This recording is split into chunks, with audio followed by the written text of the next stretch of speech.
Is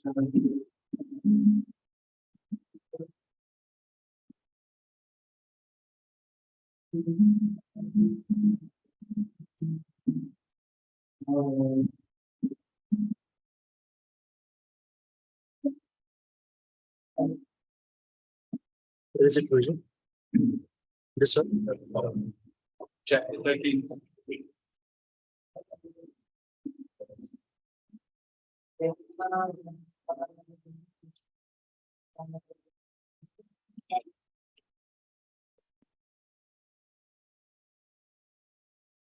Hare Krishna, Hare Krishna, Krishna Krishna, Hare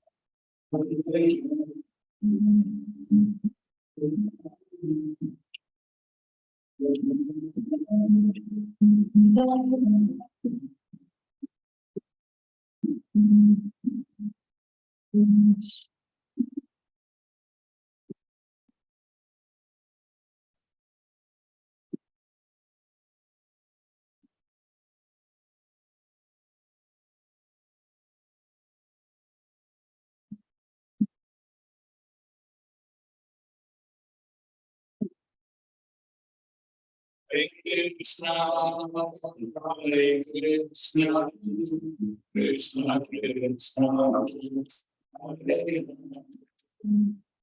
Hare Ram, Hare Ram, Ram Hare Ram.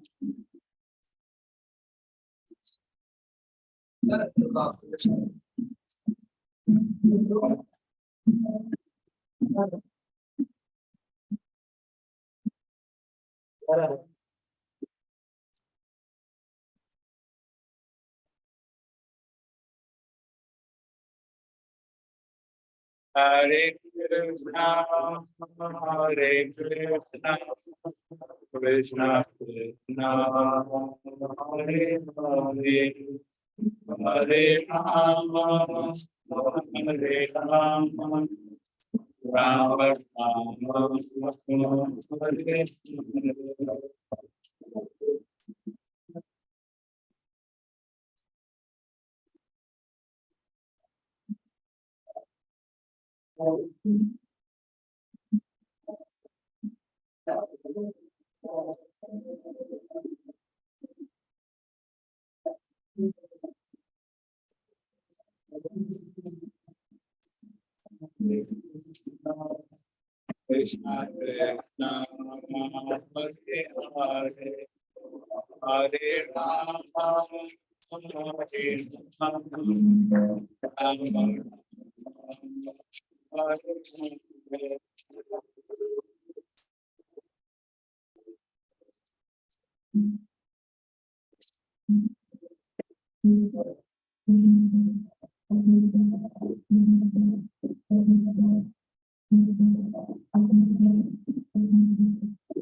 Krishna Krishna, Hare Hare, Hare Rama, Hare Rama, Hare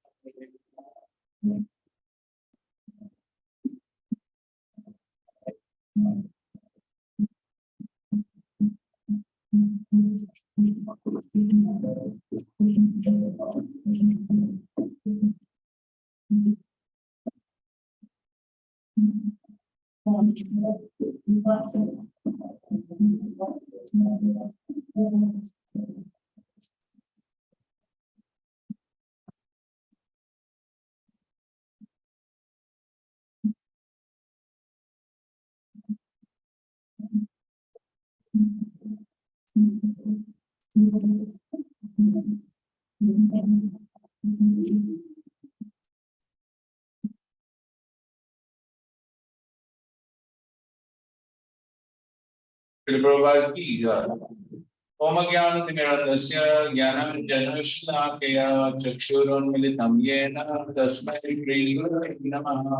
Shri Chaitanya Manobhisham Sthapitam Yena Bhutale Swayam Rupa Kadamai Dadati Swapadantikam Vandeham Shri Guru Shri Gita Padakamalam Shri Guru Vaishnavamsya Shri Rupam Sakrishtam Sagaranatham Tam Sujivam Sadvaitam Savadutam Bhajijanasam Krishna Chaitanya Devam Shri Radha Krishna Radha Sahagananda Shri Vishakanatamsya Namaham Vishnu Padaya Krishna Krishnaya Bhutale Srimate Bhakti Vedanta Swami Nitinamane Namaste Saraswati Gaurava Krishna Nirvishmisha Sunyavadi Pashamyade Sadarine Namo Mahamudanya Krishna Prabha Name Krishna Chaitanya Name Gaur Krishna Hey Krishna Karana Sundar Dinabandho Jagadpate Gopeshma Gopika Kanta Radha Namaste Tapta Kanchana Gaurangi Radhe Vrindavaneshwari Vrishabhanu Sute Devi Pranamami Hari Pri Panchakalpa Tarubhyasya Kripa Sindhu Vyarevacha Paditana Bhavanebhyo Vaishnavebhyo Namo Namaha Jai Shri Krishna Chaitanya Prabhu Nityananda Shri Advaita Gadadhar Srivasadi Gaur Bhaktivinoda Hare Krishna, Krishna Krishna, Hare Hare, Hare Rama, Rama Rama, Hare Hare Krishna. I think so that other place was better. Huh?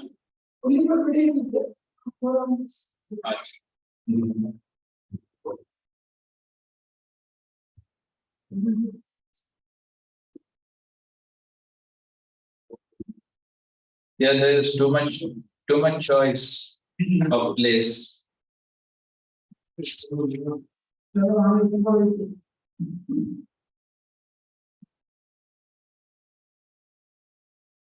Okay, so we are starting the 13th chapter.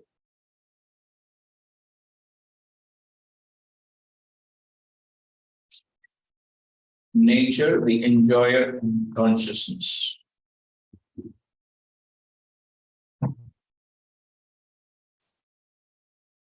Okay, read this. Unit 8. This unit aims to deepen students' understanding of the properties of three modes of materialism: Sattva, Rajas, and Tamas, as described in chapters 13 to 18 of our Gita series. The unit aims to help students identify the symptoms of the three moods and become more aware of how these moods may be influencing. The unit aims to equip students with skills required to elevate themselves to Sattva, ultimately transcendence. Okay, the chapter has 5 sections. The first 7 sections, Kshetra and Kshetrajna. The first 7 verses. 8 to 12, the process of knowledge. Jnanam, 13 to 19, the object of knowledge. Neyam, Prakriti Purusha, the union, 20 to 26. And Jnana Chakshusha, the vision of knowledge, from 27 to 35. Coming to the first section, 1 to 7, Kshetra and Kshetrajna. So let's recite the first 2 verses. Arjuna Uvacha Prakriti Purusham Chakra Kshetra Kshetrajna Eta Veditum Ichhami Ramuni Chakishava Shri Varan Idam Shri Kande Kshetra Kritikati Eta Yovetam Prabhu Kshetrajna Arjuna said, "Oh my dear Krishna, I wish to know about Prakriti, nature, Purusha, the enjoyer, and the field and the knower of the field, and of knowledge and the object of knowledge." The Supreme Personality of Godhead said, "This body, O son of Kunti, is called the field, and one who knows this body is called the knower of the field." Door can be closed. Okay, so here Arjuna is asking about 6 items: Prakriti, Purusha, Kshetra, Kshetrajna, Jnanam, and Neyam. So why is Arjuna asking these questions here?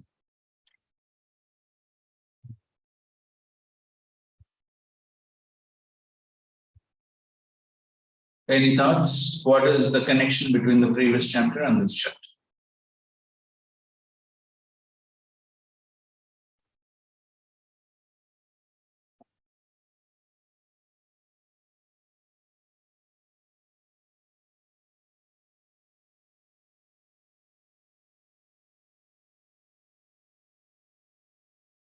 The previous chapter talking about devotion.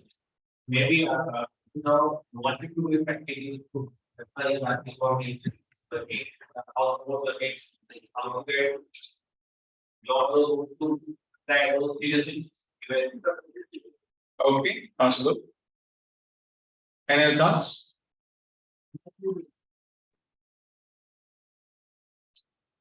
इसको थोड़ा खोलो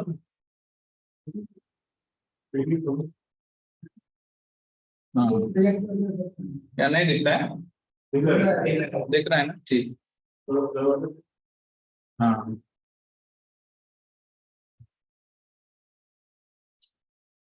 वो खिड़की खोला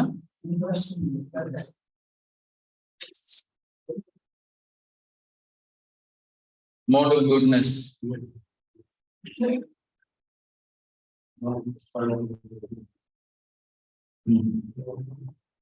Any other thoughts, connection between the previous chapter and this chapter?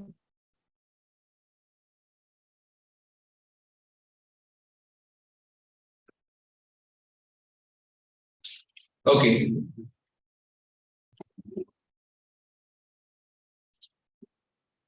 Okay, read this.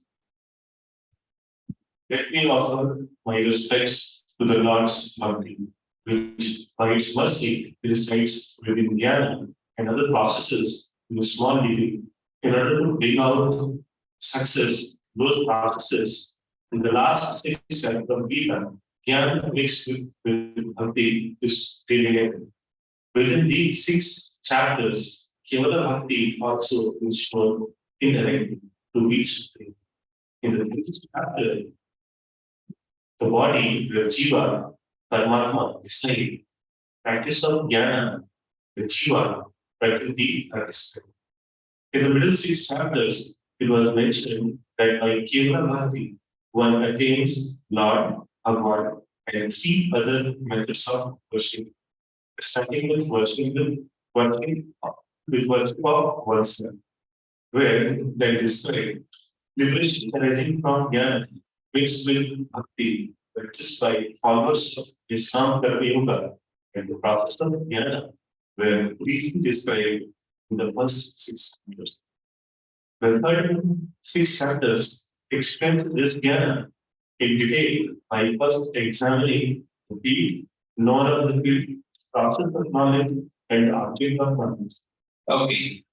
So here is further elaborating the process of jnana, which was described in the first 6 chapters. So that process is being further described here. But then along with that, Kevala Bhakti also is being described. Now, one of the connections that is told is in the 12th chapter, 12th verse. 12th chapter, 12th verse. What did Krishna say?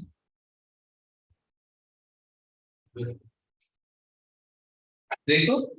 You can't do this.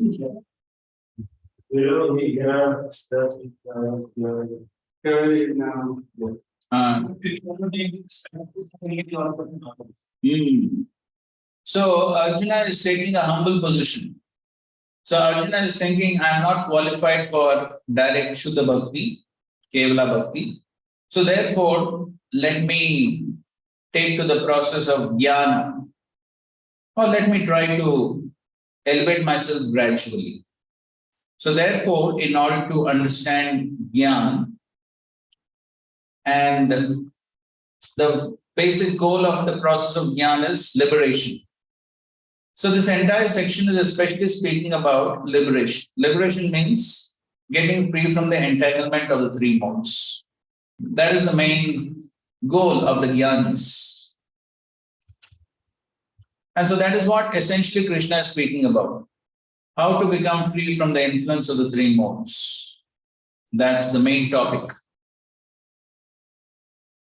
But then, as devotees, is that important for us or no? Huh? Why is it important?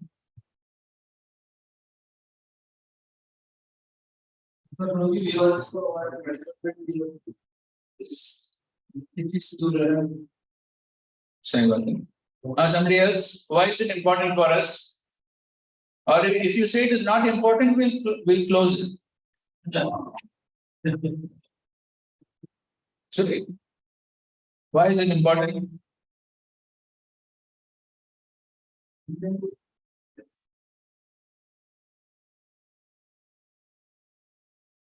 But the business of police is not like the police really.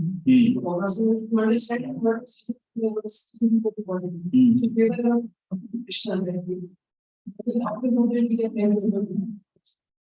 Okay, fine. So we are also trying to become free from the influence of the modes, correct? Are we or no? Why we want to become free from the influence of the modes?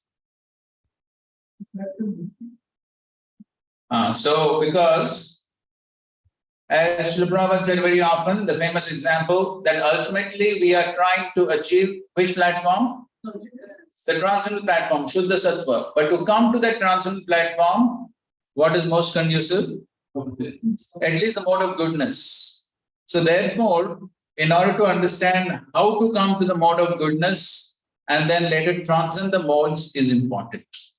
Therefore, this is also important for the practice of bhakti because as devotees, we are also trying to elevate ourselves to sattva and then ultimately transcend even sattva to come to the platform of Shuddha Sattva. So therefore, this is important. But then that is what is the connection that is sometimes told, that because Arjuna thought, well, let me try to practice jnana because I'm not qualified for Kevala Bhakti. With that intention, he is asking these questions. Now, as Krishna is replying, he is not replying in the same order as Arjuna asked.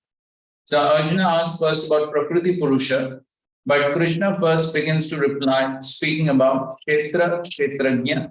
Then he speaks about Jnanam, Gneyam, and then finally he speaks about Prakriti Purusha. Because the subject matter of Prakriti and Purusha is little complicated to understand. So therefore, it's better to cover easier topics first, isn't it? Little complex ones later on. So that easier ones, when they're understood, then one becomes ready for more complex topics. So therefore, first Krishna speaks about Kshetra and Kshetrajna. And he is defining here what is meant by Kshetra and Kshetrajna. Idam shariram kaunteya kshetram iti abhidiyate. So this body is called as Kshetra. And etad yo vekti tam prahu kshetrajna iti tad vidaha. And one who knows this body is called as Kshetrajna. Okay, so please read the first paragraph of the purport. Arjuna was inquisitive about Prakriti, nature, Purusha, the enjoyer, Kshetra, the field, Kshetrajna is knower, and the knowledge, and the object of knowledge. When he inquired about all these, Krishna said that this body is called field. That one who knows his body is called knower of the field. This body is the field of activity for conditioned soul. The conditioned soul is interact with middle existence. He attempts to lord it over the things. And so, according to his capacity to nominate material things, gets a field of activity. The field of activity is the body. And what is the body? The body is made of senses. The conditioned soul want to enjoy the sensory gratification. And according to his capacity to enjoy sensory gratification, he is offered a body or field of activity. Therefore, the body is called Kshetra or the field of activity for the conditioned soul. Now, the person who should not identify himself with the body is called Kshetra. In your book it is written should not identify. Will define himself with the body. Now, the person who should not Achha, in this book it says who identifies himself with the body. Okay, no problem. Go ahead. is called Kshetra, the knower of the field. It is not very difficult to understand the difference between the field and its knower, the body and the knower of the body. Any person can consider that from childhood to old age, he undergoes so many changes of the body. And he is still one person. Thus, there is a difference between the knower of the field, knower of the field of activity, and actual field of activity. A living conditioned soul can thus understand that he is different from the body. It is described in the beginning. Then he knows me. The living entity is within the body, and the body is changing from childhood to boyhood, and from boyhood to youth, and youth to old age. And person who owns the body knows the body is changing. The owner is distinctly Kshetraka. Sometimes we think, I am happy, I am a man, I am a woman, I am a dog, I am a cat. These are all bodily definitions of the knower. But the knower is different from the body. Although we may use many articles or words, etc., we know that we are different from the things used. Similarly, we also understand by little contemplation that we are different from the form. I or you or anyone else who owns the body is called Kshetraka and knower the field of activities. And body is called Kshetra, the field of activities itself. Okay. So this is the description about Kshetra and Kshetragya. So why is the body called Kshetra? Field. Why is the body compared to a field? But we do work and we do activities and get result. When the body is used to get so many results. Okay. Okay, that's correct. So what is the results? What results we get from this body? Yes. So those are the results we get. So that is what grows from this field. This field, this body is a field, and what grows from this field is Sukha and Dukkha. Okay. So let's read this commentary on the second verse. Yeah, we'll come to it. Relax. We'll come to it. Relax. This verse, having point to Krishna Jagannatha, this verse answers the question: what is the field and who is the knower of the field? This body with senses, the abode of enjoyment is the field, since it is the basis for sprouting the tree of repeated births. He who knows that body in terms of I and mind in the conditioned state due to his attachment to that body. And he who, being devoid of the conception of I and mind in the liberated state, knows that he is not attached to that body, is the Jiva. He is called the knower of the field situated in these two conditions. Like one who plows the field is the knower of the field and he is the enjoyer of the fruit. So you got an answer? So both are correct. So in the conditioned state, the knower of the field, the Jiva, he misidentifies with the body. But still, he is the knower of his field. He is the knower of his body. And in the liberated state, he understands that I'm different from the body. But in either case, he is the knower of his field. He is Kshetragya. So therefore, both are correct. So in some editions, it is said, he who identifies with the body. In some places it said one who does not identify with the body. So if it is in the conditioned state, then he misidentifies with the body. In the liberated state, he does not misidentify with the body. But in any case, the jiva is the kshetrajna. He knows something about his body. Therefore, he is called as kshetrajna. Okay, continue. Loka, Read. Adamikam Palam Hasya Gridara. Grame chara ekam aranyamasa samsaya ekam bhavurupatishe maya mayam veda saveda vedam. Those lusty after material enjoyment and dedicated to family life enjoy one of the rich fruit. And swan-like men in the reverse order of life enjoy other fruit. One who, with the help of a bona fide spiritual masters, can understand this tree to be a manifestation of the potency of the one supreme truth appearing in many forms, actually knows the meaning of the very things. Bhagavatam 11.1. The meaning of this verse from Bhagavatam is as follows. Dridraha means those who desire.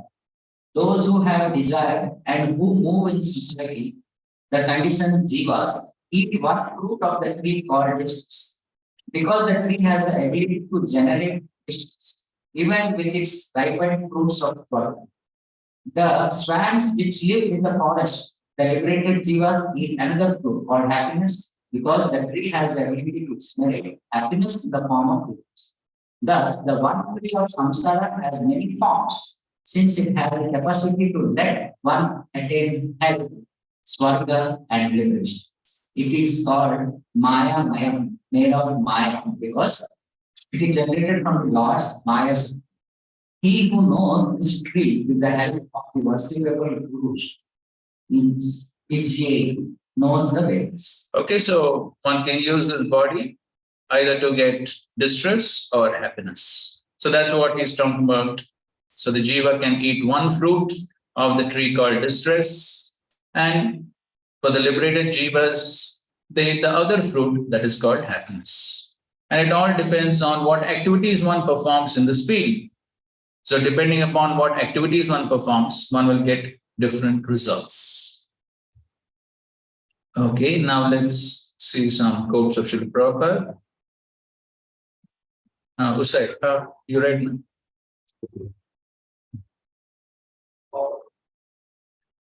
Kshetra means field. You, the land, by tilling the land, cultivating the land, can produce nice grains of and clear grains as you go. Because the land is your position. So cultivate is like. Similarly, this body is land. And I am the tiller. I'm the bishop or agriculturist. By using the land, we can become spiritually advanced, or I can become materially advanced. Is up to me. Spiritually advanced means gradually you forget that I am this material body. I'm Krishna's. I am Brahman. That is spiritually advanced. And materially advanced means I am this body.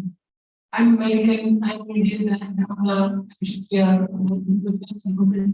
This is materially advanced bodies. Okay, so Srila Prabhupada here is beautifully explaining why this body is compared to a field.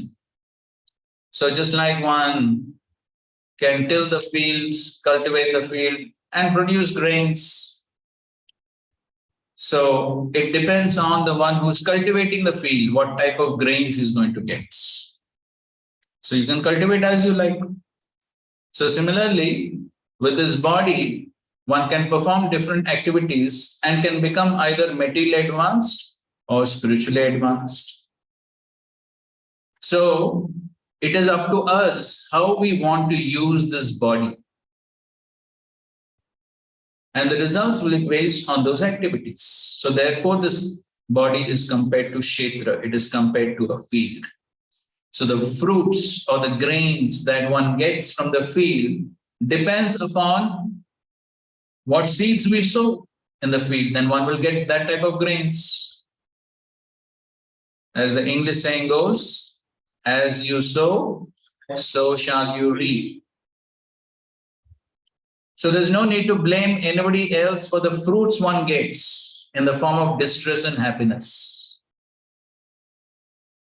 So usually when there is happiness, one thinks, I did it. When there's distress, one thinks, they did it. But in either case, who did it? Who? In either case, it is I who am responsible for whatever happens. So, therefore, the body is compared to a field. Atma kritam vipakam, as Brahmaji spreads.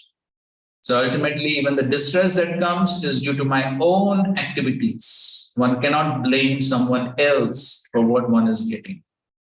And therefore, the important lesson is we can modify the activities we're doing now so that we get favorable results in the future. Now we can modify, at least now. So that is the meaning of the body being compared to a field, kshetra. Okay. Let's go to the third verse. Kshetrajnam chapi mam vedhi sarva kshetreshu bharata kshetra kshetrajnyo jnanam yatta jnanam matam mama. Those kind of Bharata, you should understand that I am also the knower in all bodies. And to understand this body and its knower is called knowledge. That is my opinion. Okay. So you can read the first 3 paragraphs of the purport. While discussing the subject of the body and the knower of the body, the soul and supersoul, we shall find 3 defined topics of study: the Lord, the living entity, the matter. In every field of activity, in every body, there are 2 souls, the individual soul and super soul. Because the super soul is the planetary extension of Supreme Personality God. Krishna said, I am also aware, but I am not the individual aware of the body. I am the super aware. I am present in everybody as a Paramatma or super soul. One who studies the subject matter of field of activity and the knower of the field very minutely in terms of this Bhagavad Gita can attain knowledge. The Lord said, I am the knower of the field of activity in every individual body. The individual may be the knower of his own body, but he is not in knowledge of other things. The Supreme Personality of Godhead, who is present as the supersonic in every bodies, know everything about all bodies. He knows all the different bodies, all the various species of man. A citizen may know everything about his piece of land, but as a plan, but the king know not only his palace, but all the properties possessed by the individual citizens. Similarly, one may be proprietor of the body individually, but the supreme Lord is proprietor of all bodies. The king is the original proprietor of the kingdom, and the citizen is the second proprietor. Similarly, the supreme Lord is supreme proprietor of all bodies. Okay. So here, Srila Prabhupada is given an example to show the difference between the soul and the super soul. So just like the citizen may know about his patch of land, whatever land he possesses. But the king, he knows about everyone's lands. He knows the whole country. So similarly, the Jivatma is Kshetrajna, but he knows only about his own body. That also he does not know completely. This understood that he made. Shivramaji was very observant. So, So that's true. Prabhupada in his lectures, he says, in fact, we don't know completely about our own body. We put food in the mouth, how it gets digested. Anybody knows completely how it gets digested? No. Huh? No, doctors also don't know completely. That is why when there is indigestion, so many people, especially devotees, so many devotees suffer from indigestion. And they keep going to different doctors. But still the doctors are not able to solve the problem. Why? Because they don't understand. If they understood, they would have been able to cure. But they're not able to understand. That is the problem. So one is not even able to understand about one's own body, what to speak of somebody else's body and what to speak of somebody else's mind. So anyone can understand what is going on in somebody else's mind. How many students' minds are actually in the class? Who knows?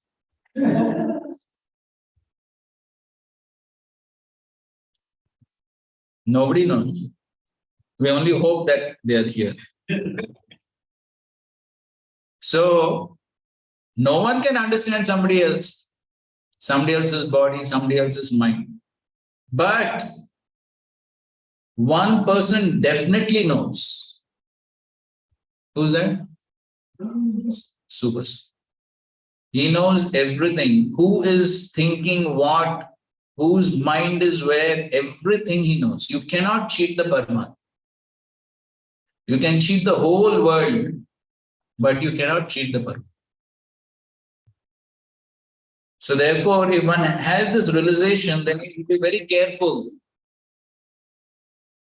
Because he knows Supreme Lord is watching at every moment. I cannot cheat the Superstar. But this is the difference between these two Kshetrajñas, Atma and Paramatma. One knows only about his own body, that's the Jivatma, but the Paramatma knows about all the bodies. So therefore, Prabhupada says the king is the original proprietor, the citizen is the secondary proprietor. Similarly, Supreme Lord is the supreme proprietor of all bodies, or as Prabhupada said, he is the superknower. Superknower. So both are knowers, but Krishna is superknower. Now, yes, he mentions that in the next paragraph also. The Lord says, I am also the knower. This means that he is the superknower. The individual soul knows only his particular body. Okay. Now, in the next paragraph, Prabhupada writes, perfect knowledge. Now, this is the definition of perfect knowledge, which the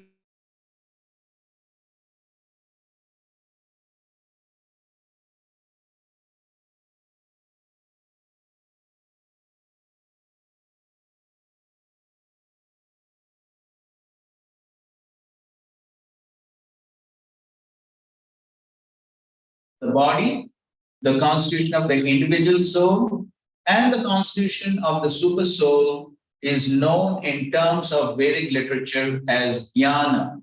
That is the opinion of Krishna.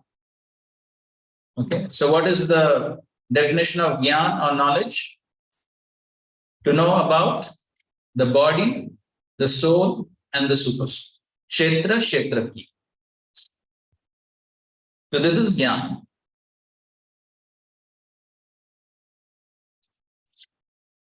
And Krishna is saying, itam yatta jnanam matam mama. This is my opinion. So why Krishna has to say, this is my opinion? Whatever Krishna says is perfect, correct? Then yet why he's saying here, this is my opinion?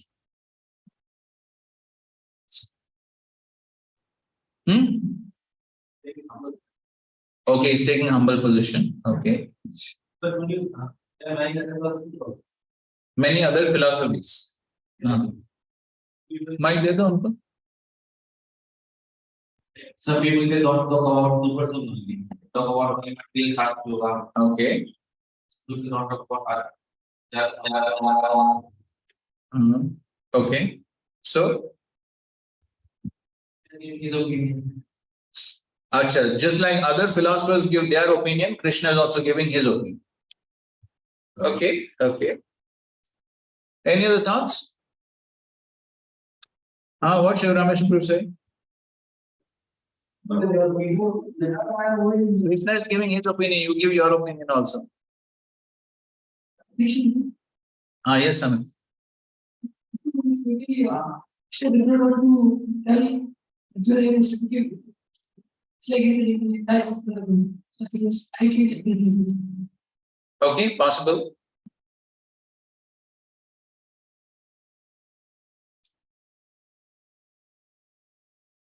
Raman Gopal Prabhu, what's your opinion?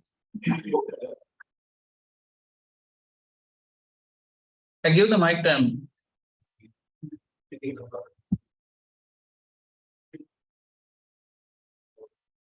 Try something.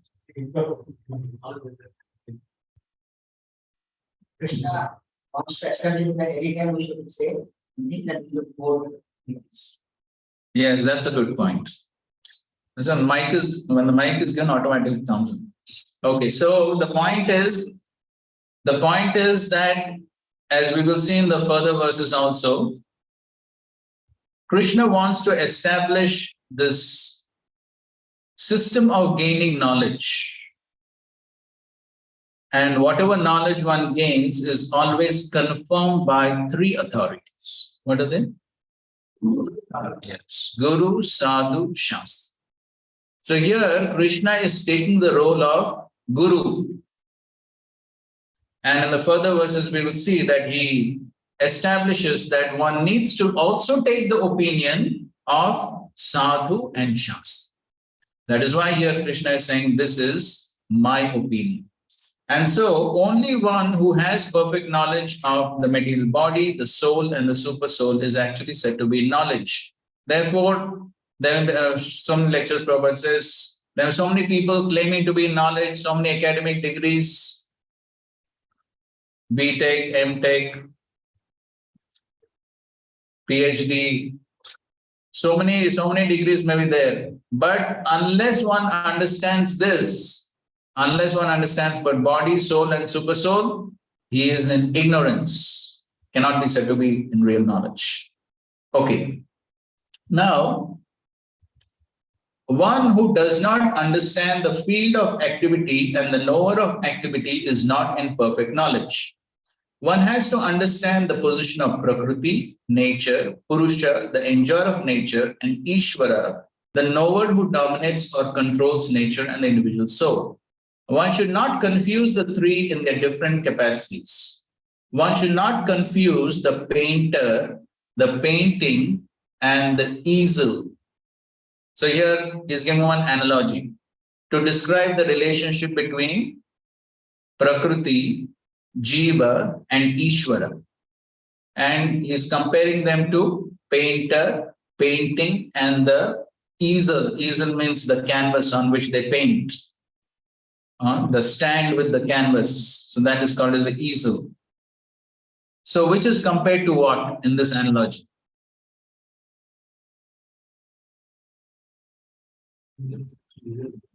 Mic level?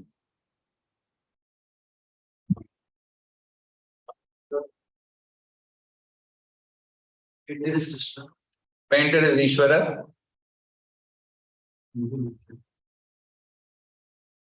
Easel is the soul.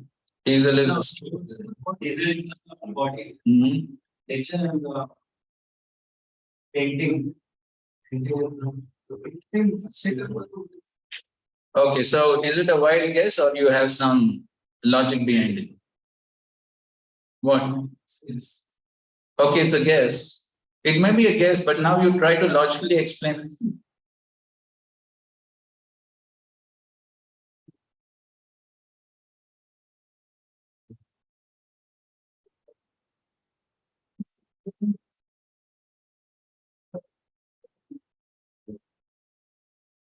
बोलो कुछ तो बोलो. Easel, it's the meat, it's the place where the painting is made. Correct. It's not the painting itself. Correct. With your Mm. Mm. similarly the nature. It's like Kshetra. Mm. Where Okay. the activities. Correct, correct, that's correct. You have something else to say? Hmm. हाँ वो ठीक है, वो क्यों क्यों हम क्यों पूछ रहे हैं? अब पेंटिंग तो ठीक है, लेकिन ये एनालॉजी में क्या है? हाँ, प्रकृति क्यों क्यों ऐसे तुलना किया है?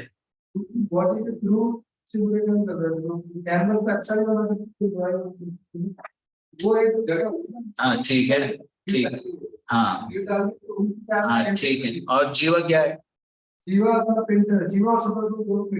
दोनों पेंटर है। अच्छा, तो फिर पेंटिंग क्या है? लेकिन यहाँ तीन चीज है ना।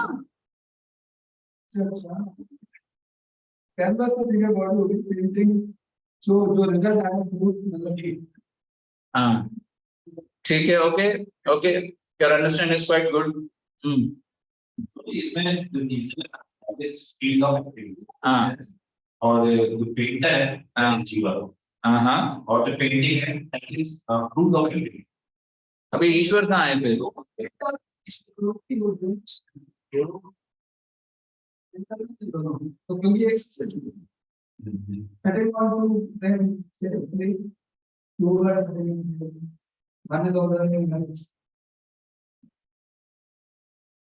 So later on Krishna says, Mamai Vamsho Jivaloke.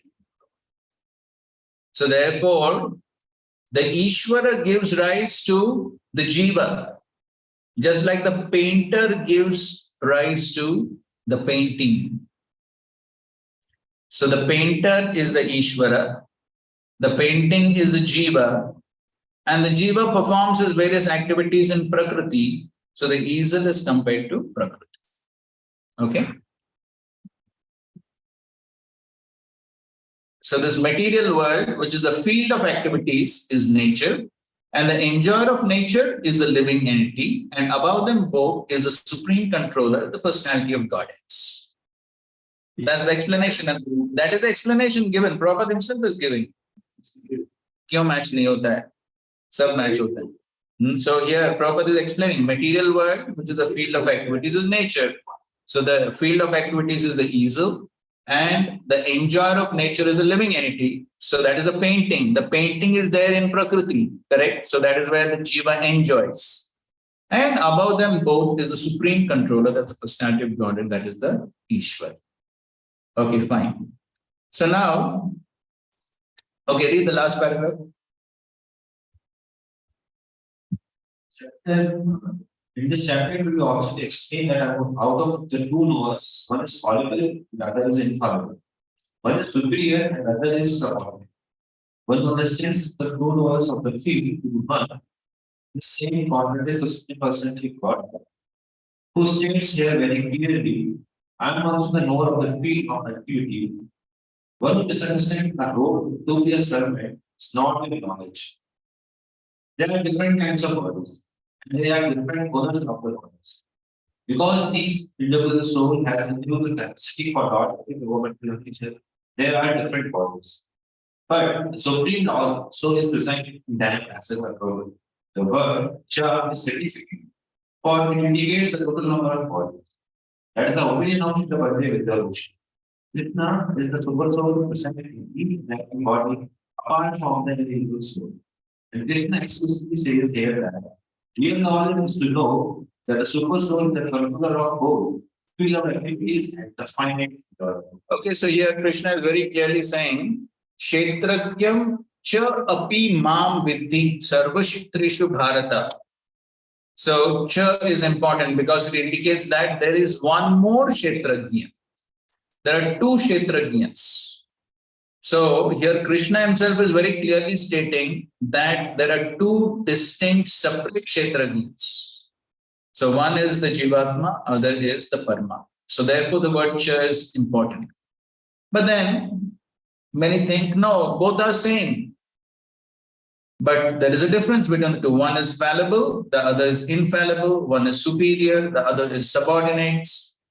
So therefore, Prabhupada says one who understands the two knows of the field to be one and the same contradicts the Supreme Personality of Godhead. So the Mayavadis who say that there is no difference, then they are contradicting the Supreme Lord. So one who misunderstands rope to be serpent is not in knowledge. So this is the famous analogy which the Mayavadis use. Mistaking the rope to be serpent. So what is this analogy? Somebody knows? Mistaking a rope to be serpent. Guru gives the light. Guru gives the light. Sometimes the walking it is missing rope and snake. Okay, that is correct. Light is there, then it can speak snake guru. The guru is good to be in the light, last light. Okay, that is something different now. What is rope? Somebody else? Venkateshwar, you have the mic. You want to say?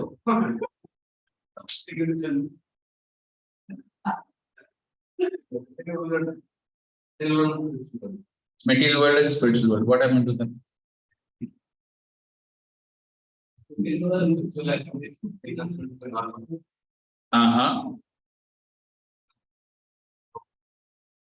Okay.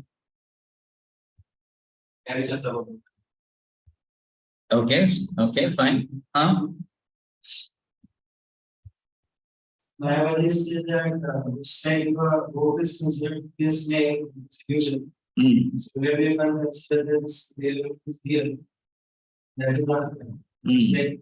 Rope is not a snake. Here. Correct. So how do you refute that? Explanation is that rope is also here. Is something else than snake.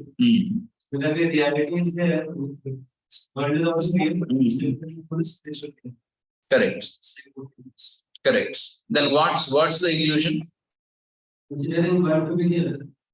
Correct. Yes, that's correct. So basically, the Mayavadis, they think that Brahma Satya Jagan Mithya. So therefore, they say that this material world is actually false.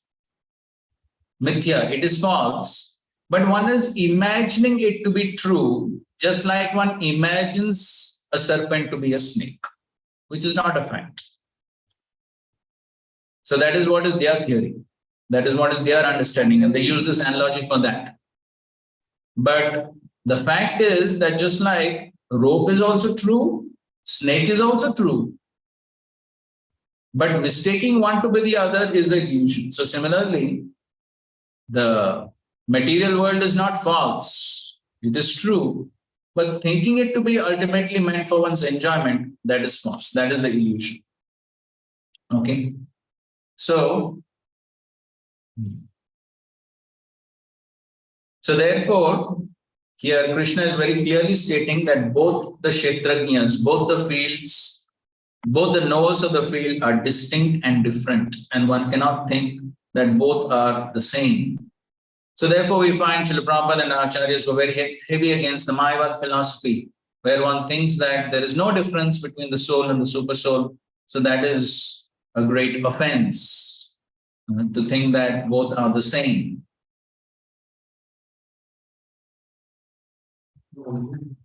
Okay, read this.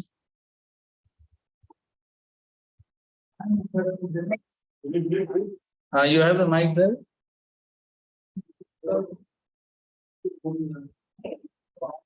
God. So how one can become God? Master. How one can become God? That is not possible. God knows everything. If one knows everything, then you can accept him as God. Otherwise, don't accept. As soon as somebody says, I'm God, take him on his face. Yes, you are God. I'm God. I'm the true God. Yes. I'm the true Peter God. I'm the true Peter God. Now you protect yourself if you are God. Don't accept this false God. Okay, so Srila Prabhupada is very heavy with these Mayavadis. Many places actually, especially in conversations where Prabhupada speaks against the Mayavadis, scientists, mental, kick them on their face. Of course, we cannot speak like that. But what? Okay, fine. Coming to the fourth verse. Tachetam yacha yadrecha yadvigari yatascha yad sachayo yadvavascha tatsamase meshano. Now please hear my brief description of this field of activity and how it is constituted, what its changes are, whence it is produced, who that knower of the field of activities is, and what his influences are. So now Krishna says that he's going to give some more details about the Kshetra and Kshetrajna. So now what are those details? So this is from Surrender to Me. So Krishna raises 5 points in this verse, which he will elaborate on later in this chapter. So Krishna is explaining what all he's going to speak in the further verses about the Kshetra and Kshetrajna. That is what he's speaking here. So the first thing he says is how the body is constituted. So that is the yadrik. Tat kshetram yacha yadrik. So yadrik means what is constituted of. So that is further explained. Krishna explains in text 6.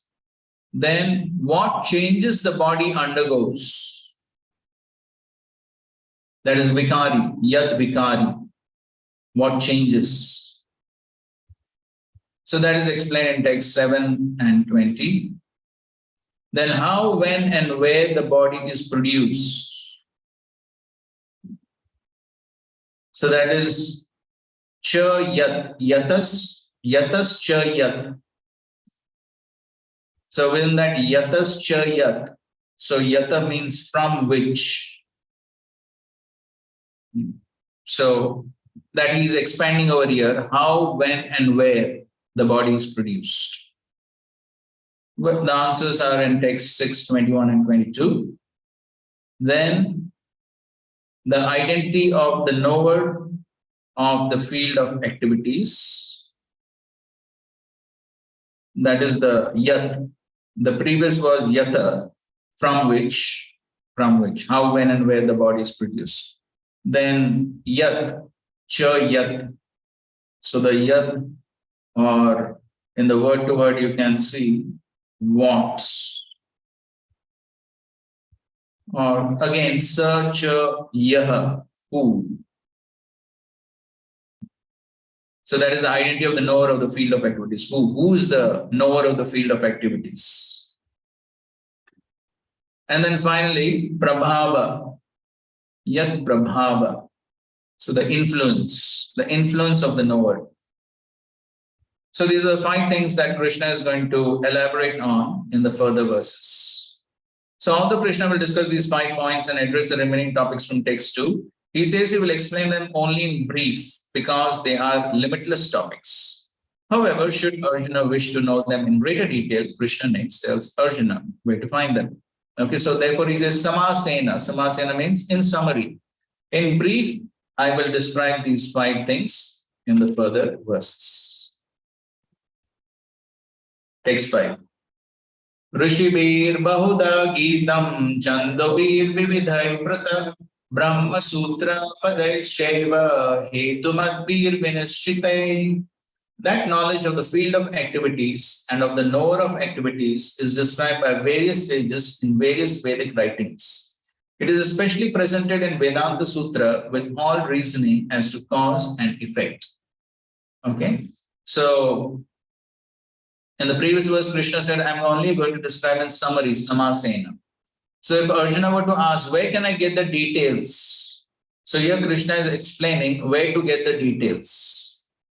So he's saying, if you want, you get more details from Rishibi, from the great sages like Parashar Muni and Vyasadeva, and from the scriptures like the Vedanta Sutra, you can get more information about these things. All right. Okay, please read this purport. First 2 paragraphs you can read.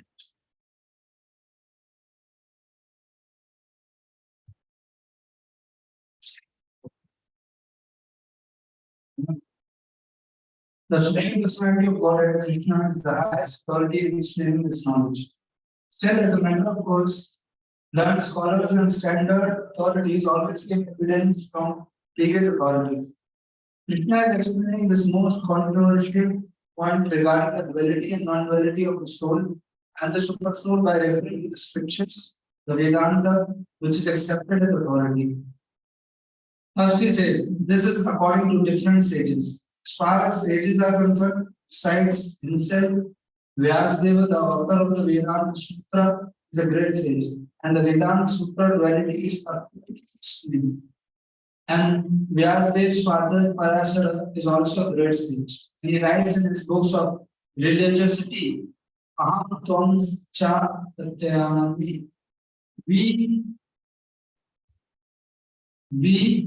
you, I, and the various other living entities are all transcendental. Although in material bodies, now we are fallen into the ways of the three modes of material nature according to our different karma. As such, some are on higher levels and some are in the lower nature. The higher and lower natures exist due to ignorance and are being manifested in an infinite number of living entities. But the super soul, which is infallible, is uncontaminated by the three qualities of nature and is transcendental. Similarly, in the original Vedas, a distinction between the soul, the super soul, and the body is made, especially in the Katha Upanishad. There are many great sages who have explained this, and Parasara is considered the principal among them. The word Chandobi refers to the various Vedic literatures. The Taittiriya Upanishad, for example, which is a branch of the Yajurveda, describes nature, the living entity, and the supreme personality of God. Yes. So here we find Krishna saying Rishibir Bahuda Geetam Chandobi Vividai Pritak. So Chandobi is referring to various Vedic scriptures and especially the Brahma Sutra Padais Shaiva. So here the Chandobi, Prabhupada is giving one example of Chandobi, other Vedic literatures, and that is the Taittiriya Upanishad, which is a branch of the Yajurveda. And for Rishibi, he is giving an example of Parashar Muni, who has also spoken greatly on these subject matters. So now, because this is an understanding of Kshetra and Kshetrajna, in terms of the consciousness, as stated before, Kshetra is the field of activities, and there are two kinds of Kshetrajna, the individual living entity and the supreme living entity. So as stated in Taittiriya Upanishad, Brahma Pucham Pratishtha, there is a manifestation of the Supreme Lord's energy. Okay, so this is the consciousness of the Kshetrajna, the Jiva. So that is being described in these 5 levels of consciousness. So, Annamay to Anandamay, Brahma Pucham Pratishtha. So this is Srila Prabhupada is writing in the Krishna book, in the prayers of the personified Vedas. So within the body, there are 5 different departments of existence known as Annamay, Pranamay, Manomay, Vijnanamay, and at last Anandamay. These are enumerated in the Brahmananda Valli of the Taittiriya Upanishad. Please read.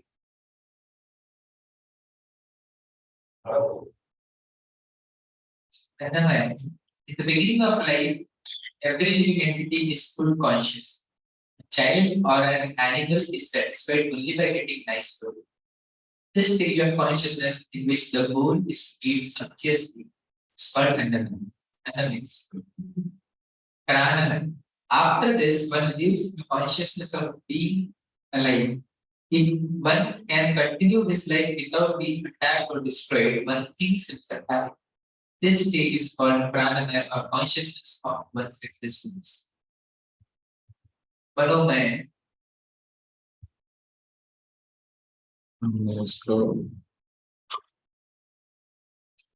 After this stage, when one is situated on the mental platform, consciousness is called Manomaya.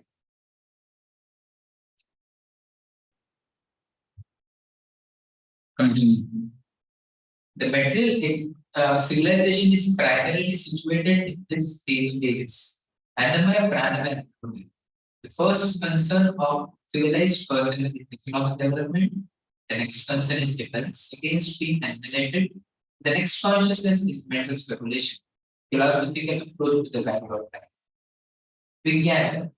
If by the evolutionary process philosophical life, one happens to reach the platform of intellectual life and understands that he is not the spiritual body, but is a spirit soul, one is situated in the Vijnana stage, Anandamaya stage.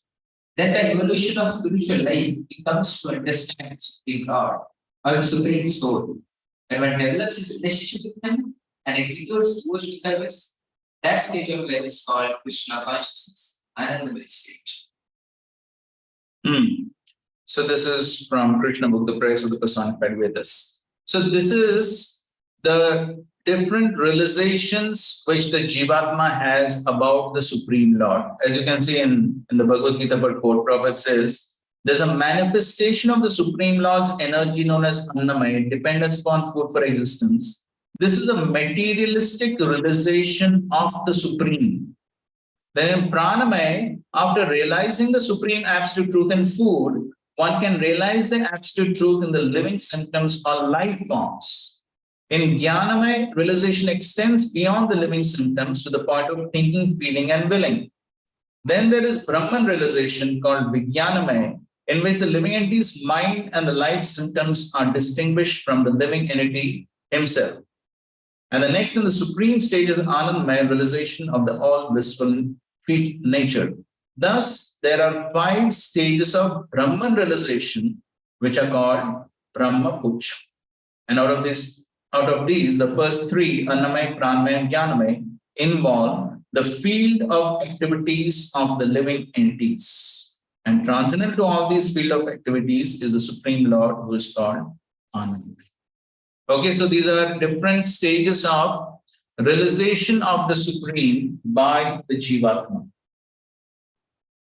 So, because these are 2 Kshetrajñas, the Jivatma and Paramatma, so therefore he is describing this. So it is the realization of the Supreme by the Jivatma. So the lowest level of realization is Annamaya. So where one is only thinking about food. So just like a small child, whatever he sees, what he does? Yes, he puts in the mouth because he thinks everything is meant for eating. That's one thing. Also the other thing is, that is his way of trying to understand it. He thinks by putting in the mouth and tasting, I will try to identify this thing. That is his way of realizing everything. So that is the Annamaya level of consciousness. So, as Prabhupada says, child or an animal is satisfied only by getting nice food. That's also an animal.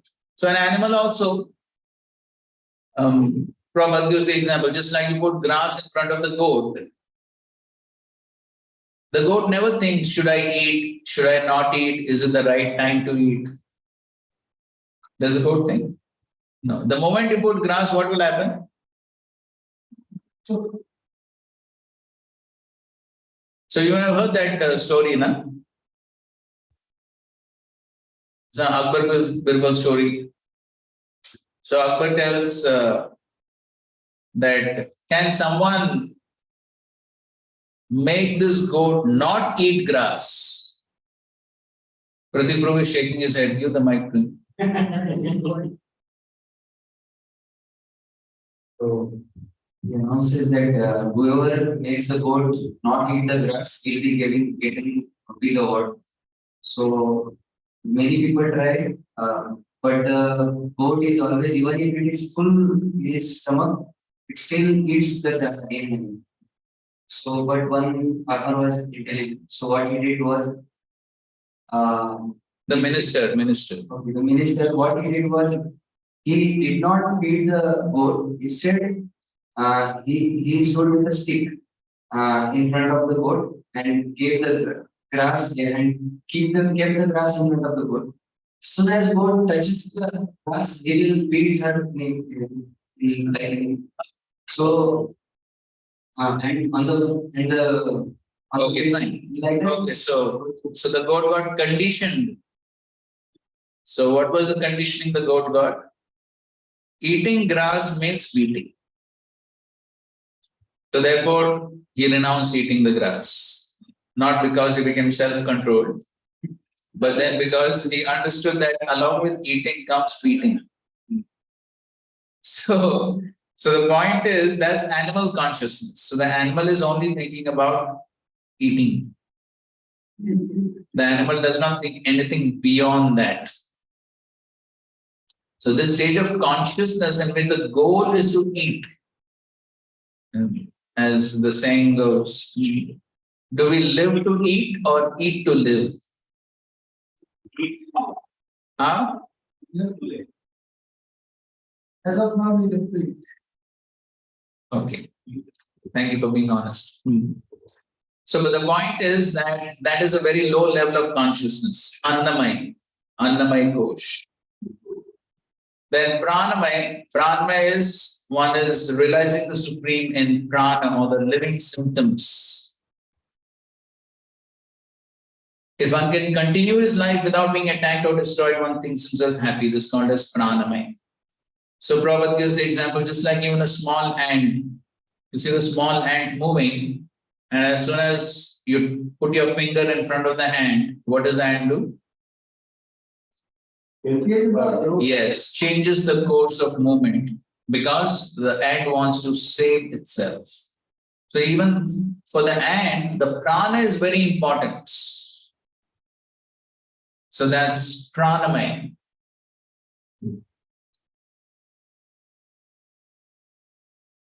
Then manomaya or jnanamaya. So then the consciousness rises to the mental platform, whereas Prabhupada says one is thinking, feeling, and willing. That means one is also trying to think and one is trying to figure out what is right, what is wrong. So there is some higher realization. There is some higher realization beyond simply living and eating. So one is trying to figure out something about life, something about purpose of life. So there is some thinking here. There is some thinking here. It's thinking, feeling, and willing. Those are the functions of the mind. Of course, at this stage, there could be so much of mental speculation. Therefore, it's also called as jnanamaya. So just like the jnanis are simply speculating with the mind, mental speculation. So therefore, that is the jnanamaya stage. And so most people, as Prabhupada says, they are on these three stages in the material civilization: Annamaya, Pranamaya, and Manomaya. So as it says here, so economic development, defense against being annihilated, and then mental speculation, philosophical approach to the values of life. So then so many people, they tend to speculate to try to find out what is the purpose of life.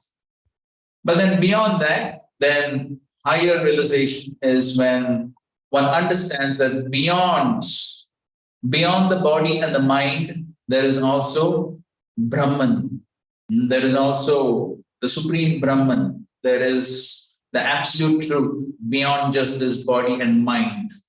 So one comes to that understanding. So that he is not this material body, he is spirit soul. So he understands that I am Brahman, and he may also understand the supreme Brahman. So that is called Vijnanamaya. And then finally, when one comes to understand the Supreme Lord, one's relationship with the Supreme Lord, so then that is an Anandamaya stage, because then one can actually get an experience of that Ananda. The experience of the Ananda only comes when one develops one's relationship with the Supreme Lord.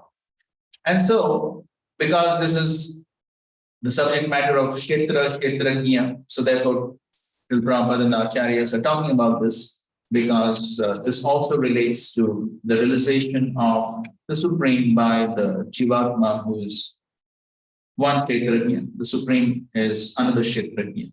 So therefore, Srila Prabhupada is speaking about this. Further down the purport, Prabhupada says, that means that if the living entity decides to enjoy in dovetailing himself with the Anandamaya, then he becomes perfect. So the Supreme Brahman is Anandamaya. He's full of bliss. And then if we also want to experience that Ananda, then we have to dovetail ourselves with the Supreme. This is the real picture of the Supreme Lord as the Supreme Knower of the field, the living entity as the subordinate knower, and the nature of the field of activities. One has to search for this truth in the Vedanta of the Brahma Sutra. Okay. Yes, bro.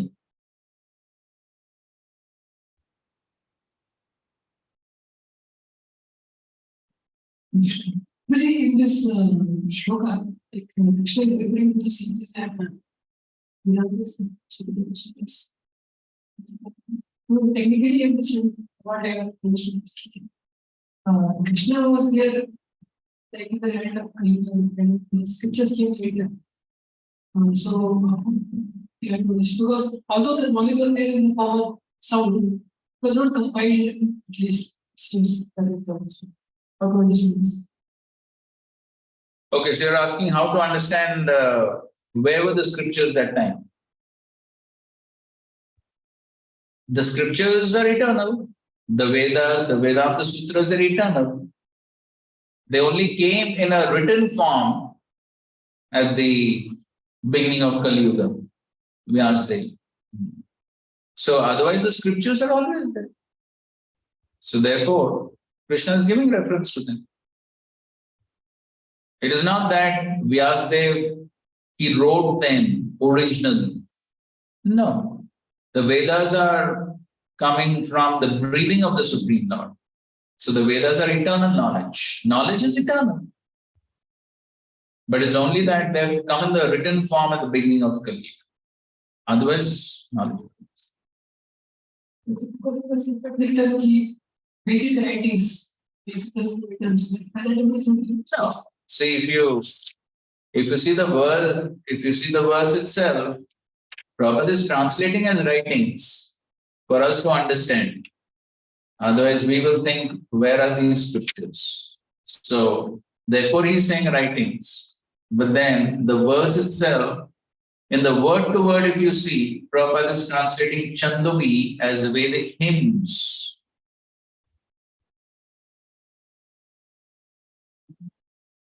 Correct?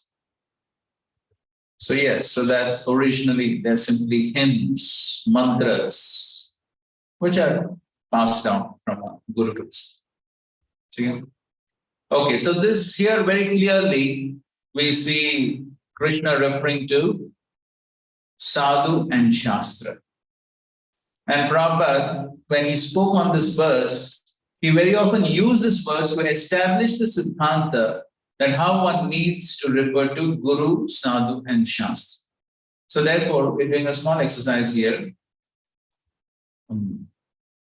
So Krishna refers to Sadhu and Shastra, showing that Guru, Sadhu, and Shastra are all necessary. So what would happen if we accepted only Guru without the others, only Sadhu without the others, and only Shastra without the others? Okay, so make 3 groups and discuss.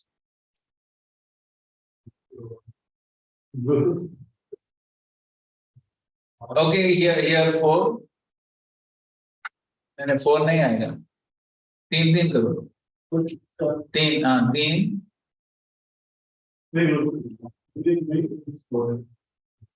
ठीक है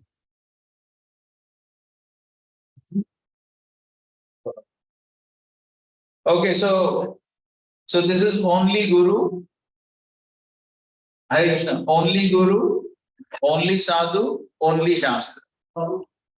So what will be the consequences? What will be the consequences on us as devotees, the whole society? Okay? What happened, Pradipru? You are still deciding.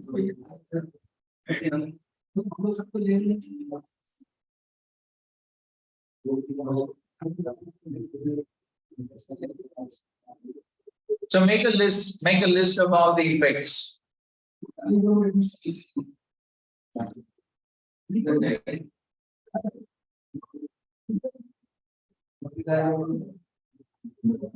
Five minutes, jaldi karo.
Hare Krishna. Okay, let's begin. You're done? Yes, Prabhu. Start. Okay, Sundar. हाँ हो गया नहीं हो गया हो गया नहीं हो गया नहीं हो गया okay fine one more minute Hare Krishna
No, no, afterwards, we'll take questions afterwards.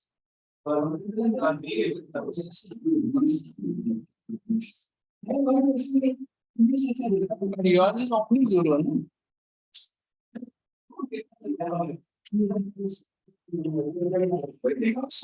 Okay, sadhu means bona fide sadhu, not any sadhu.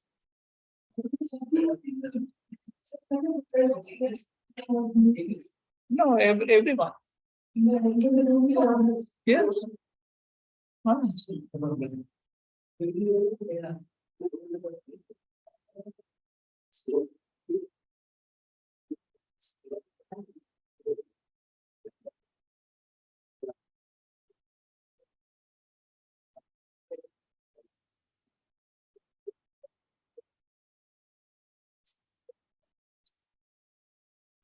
Okay, finish. हो गया आप लोगों का? हाँ ठीक है. Okay, let's start from behind. नहीं. Only Shastra.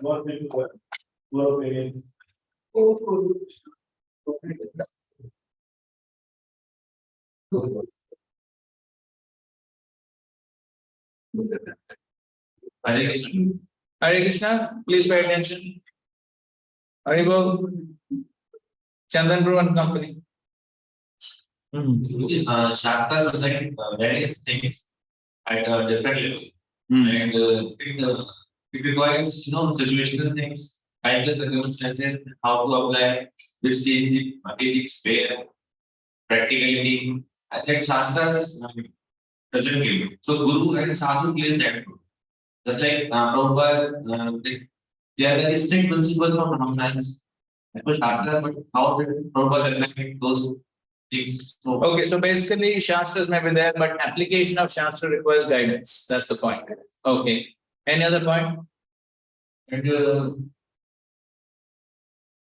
So what will be the consequence if one does not accept Sadhu and Guru and only tries to follow Shastra? What will be the consequence? because there is so many confusion because Shastra has statements of both sides. Okay, so there will be confusion. Okay, one thing. What else? But you also like Shastra present things like to become pure, but they will not be practical example. Like, तो वो जो part को बताते हैं उसको follow practical कैसे करना है उसके बाद practical realizations और details of those things will not be grown follow properly. Okay, fine. So one is practical examples, living examples to see. Okay, some other points? Yeah, but one more point really. Just like Dr. Goswami said, and this that Shloka comes after Bhagavad came out, Dr. Goswami became more spiritual. So just like in the scriptures, I mean, actually it more deeper, more intelligent. Becomes more important to understand the final things. Correct. Okay. So the realizations of Guru and Sadhu are added, then the subject matter becomes more relishable. Yes. Shukha Mukhad Amrita Dram. So yes. So the Prabhupada's famous example in this connection is what? What is Prabhupada's famous example in this connection?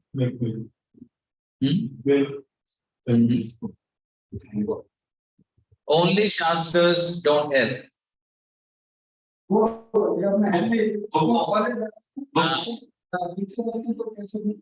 Correct. Yeah. So one cannot become an engineer or doctor simply by reading the books. So one requires to go to the college, and then approach the teachers, learn from them. Then only one can understand. So therefore, and then what to speak of spiritual knowledge? Because spiritual knowledge cannot be understood by one's blunt material senses. Atha Shri Krishna Namadi na Grahya Sevan Swayam. So one has to perform service. But how one can perform service? So in order to perform that service, then one has to have guidance. So therefore, Guru and Sadhu become essential. Okay, good. Thank you very much. Haribo. Okay, next group. Sadhu. Only Sadhu.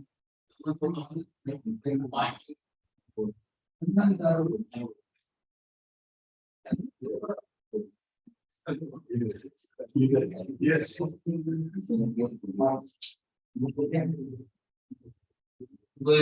Sadhu will giving Sadhu has a different opinion of the path. What you call on both the path. Yes. So then there will be, yes, there will be chaos because so many sadhus. Today morning we were hearing about munis, as Prabhupada also defines muni in the second chapter, 54th verse. Yes, muni is one who has a different opinion from other munis. So yes, otherwise is not muni. So therefore, they'll have different opinions, confusion. What else? Okay, so many upper sampradayas with their own different philosophies, correct?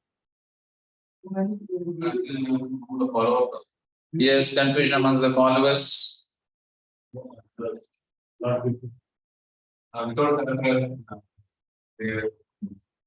Their path is not. Yes, one will not know what the sadhu is speaking, if it is bona fide or not, unless there is some evidence to prove. So the references from Shastra become very important.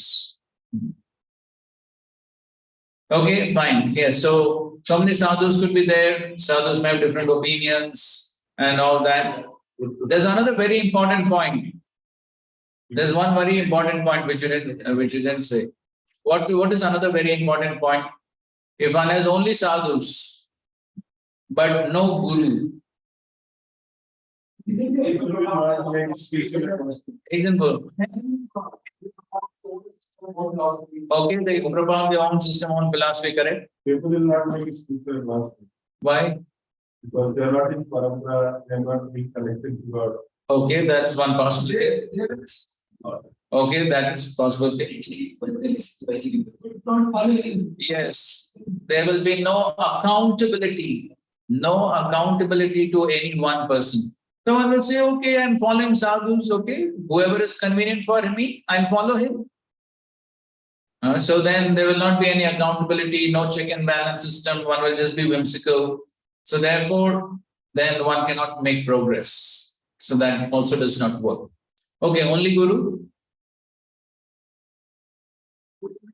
Guru without Shastra, then there will be no check and balance what he is saying. Correct. Yeah. I बीच में joke मत.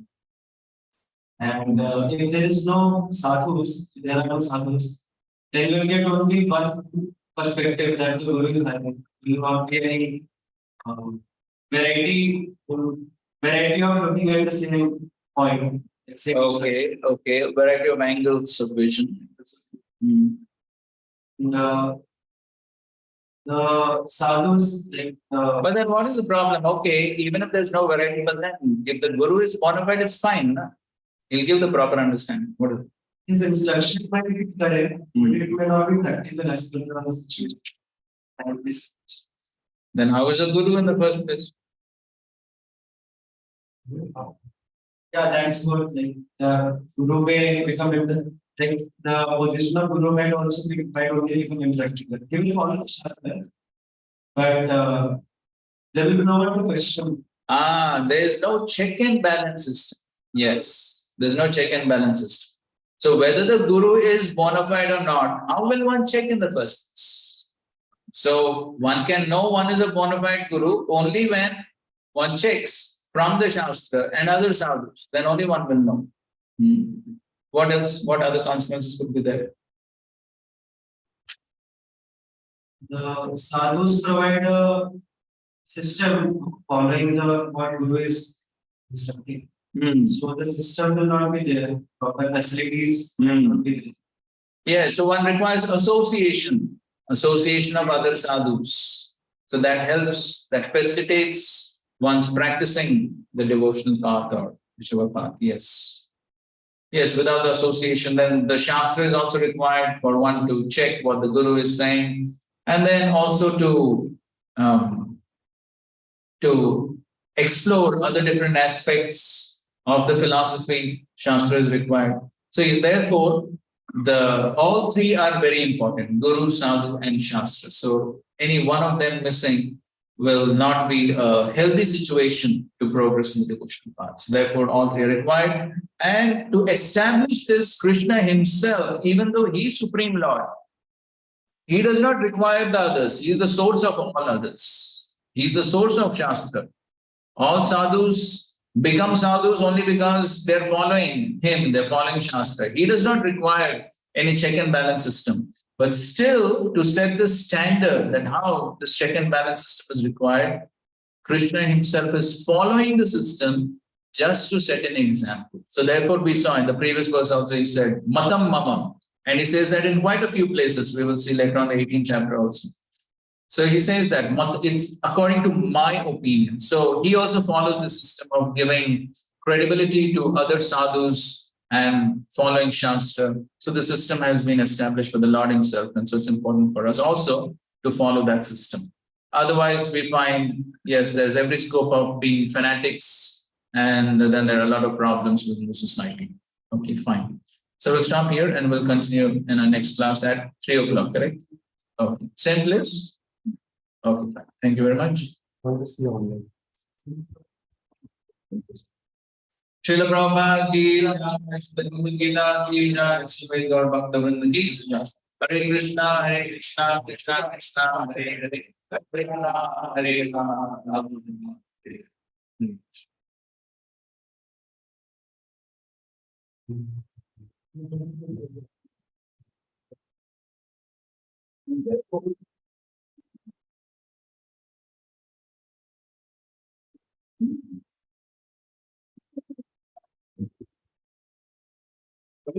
This primary Brahmana faster or people can be got at Guru was and let's say Lord inspired them to make any decision. So उसके बारे में हम discuss नहीं करेंगे किसके बारे में लॉर्ड के बारे में जैसे कि गुरु साधु जो भी डिसीजन लेते हैं वो शास्त्र के बेस पे लेते हैं और फिर जो चेक एंड बैलेंस सिस्टम है वो आपस में इंटरडिपेंडेंट है बट जो जो कि परफेक्ट है वो लॉर्ड है करेक्ट उनको उसमें मतलब इन्वॉल्व नहीं करते अगर भगवान है तो बाकी तीन कहाँ रहेंगे? वो तो है वो तो भगवान है तो परफेक्ट है एक जो इसके इनमेट जो डिसीजन मेकर वो लॉर्ड ही वो बात सही है, लेकिन how the Lord is going to manifest? So the Lord's manifestation is in the form of these three. The Lord's mercy is manifested in the form of Guru Sadhu. Prabhupada ji bata rahe hain na, Chaitya Guru, the external manifestation of the Chaitya Guru is the spiritual master, the Shiksha Gurus, Diksha Gurus, the external manifestation of the Chaitya Guru. So because ultimately the Guru is getting inspiration from the Paramatma, Shastras are coming from the Supreme Lord. All the sadhus, they are getting knowledge from the Supreme Lord. So all these three exist only because the Supreme Lord is there. नहीं तो ये तीन कहाँ से आएंगे? So all three of them are dependent on the Supreme Lord. तो interdependence तो है, लेकिन all three are dependent on the Supreme Lord. तो कभी उस फैक्टर को डिस्कस नहीं करते मतलब स्टाइल डिपेंडेंस Understood? वो अब भगवान नॉलेज नहीं देते तो बाकी तीन कहाँ से? So that is understood. That point is understood. Bonafide Guru means is following the Supreme Lord. Bonafide Sadhus means they're following Supreme. Shastra means it's coming from the Supreme. नहीं तो all three are not bonafide. If they're not following the Supreme Lord, then they're not bonafide. Buddha discipline that he told people that there is no God. वो आपको पता है. In Prabhupada's analogy, that child asked and then Baba goes. Father gives the 2 cents. How to understand this analogy in that? अरे वो analogy से और क्या है? नहीं इसी में इसी next. पता नहीं लक्ष्य अब तो भाई प्रोफेसर क्या बता?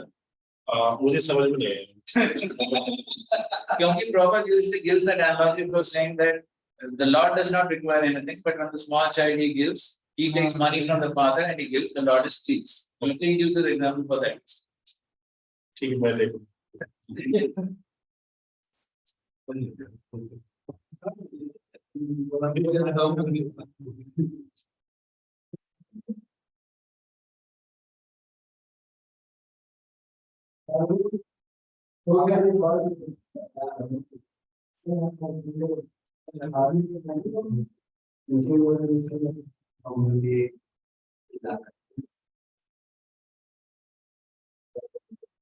It's a missing. We have a little things. I'm quite good, but